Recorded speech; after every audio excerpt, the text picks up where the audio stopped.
This station is designed to test a candidate's ability to recognize and treat cardiac arrhythmias according to the most recent ECC guidelines.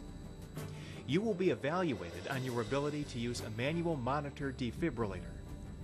4 separate arrhythmias with associated patient information will be presented to the candidate.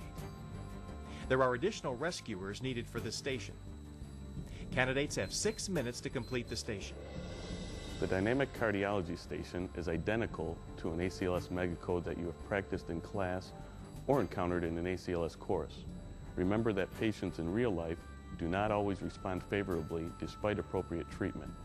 The patient's response in the prepared scenarios is not meant to give any indication of your performance. So don't panic if the patient's condition deteriorates despite what you believe to be your appropriate care. Candidates at this station will have the equipment necessary to successfully identify and treat a simulated patient with cardiac arrhythmias. The equipment at this station includes a defibrillation mannequin, manual cardiac monitor defibrillator, and medical exam gloves as part of the necessary personal protective equipment.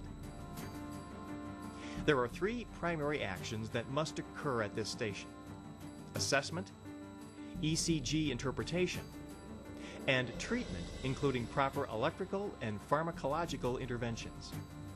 This is the Dimamic Cardiology station. This station evaluates your ability to identify and treat patients with varying cardiac arrhythmias and conditions. It is important for you to remember that the patient's response in these scenarios is not an indication of the appropriateness of your treatment. You have had a chance to examine your equipment. Do you have any questions? No. Okay, let's begin. You are dispatched to a local residence for an unconscious patient. The scene is safe. I'm going to use proper body substance isolation. I'm going to check the patient for responsiveness. Sir, can you hear me? There is no response. At this point, I'm going to open the airway, look, listen, and feel for breathing. The patient is not breathing.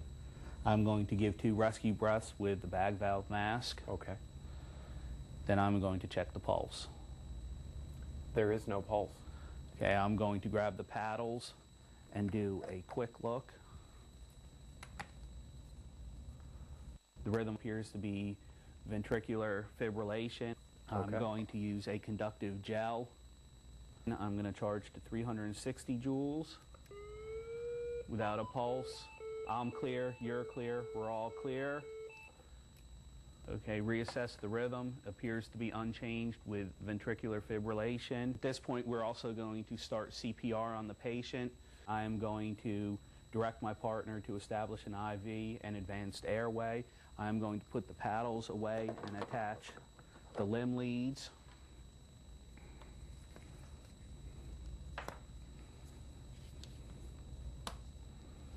Need to reset the monitor. Okay, at this point we're also going to start CPR on the first medication that I'm going to use is going to be epinephrine 1 milligram IV push or vasopressin 40 units. Every medication that I administer will be followed with a 10 to 20 cc flush. Okay. We're going to continue CPR. We will reassess the patient. Patient appears to still be in ventricular fibrillation. I'm going to grab the paddles. I'm going to check the gel, apply more as needed. We're going to go ahead and defibrillate the patient at 360 joules.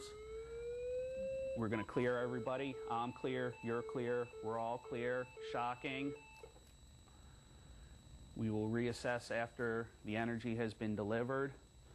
Rhythm appears unchanged. We're going to continue CPR. At this point, we're going to go to an antiarrhythmic.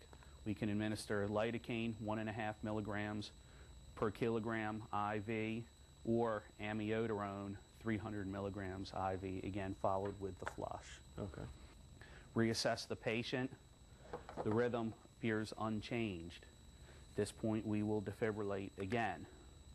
We're going to charge to 360 joules.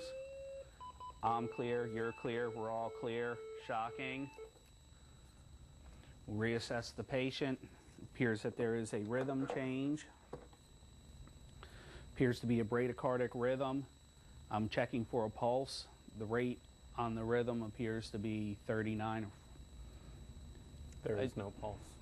Okay, without a pulse, appears to be pulseless electrical activity. We'll make sure CPR is started.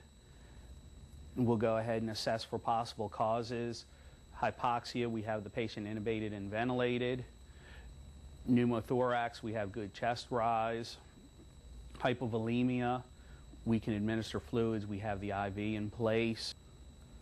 We can give atropine 1 milligram and epinephrine 1 milligram. At this point, it appears that there is another rhythm change. Appears to be asystole. We're going to check a pulse and the monitor in a second lead to confirm There is no the pulse. asystole. Patient does not have a pulse. Okay. We can also administer epinephrine 1 milligram and atropine 1 milligram, both IV push. At that point, we're going to package the patient for immediate transport and contact medical direction as necessary. Okay, thank you. You can stop now. Verbalize BSI precautions and conduct an initial assessment. Initiate CPR if the patient is in cardiac arrest. Determine the patient's cardiac rhythm without delay. Correctly identify and manage the initial rhythm. With the initial rhythm and condition managed, the candidate is expected to correctly identify and manage the second rhythm. After managing the second rhythm, the candidate still has 2 more rhythms to identify and manage appropriately. The examiner checks the candidate's performance against the critical criteria for the station. The critical criteria for this station that would have resulted in failure were failing to deliver shocks in a timely manner, failing to verify the rhythm before delivering each shock, failing to ensure safety during defibrillation, inability to deliver a shock due to incorrect use of the defibrillator, failing to demonstrate an acceptable shock sequence, failing to initiate CPR when needed, failing to provide intubation when appropriate, failing to apply supplemental oxygen, failing to identify or manage 2 or more rhythms correctly, failing to correctly identify or manage ventricular fibrillation, ventricular tachycardia, or asystole, and ordering an inappropriate medication or a lethal dose. Any situation involving cardiac arrest can sometimes become overwhelming. A code situation requires additional personnel and equipment resources and a team leader to manage these resources effectively in order to save a life.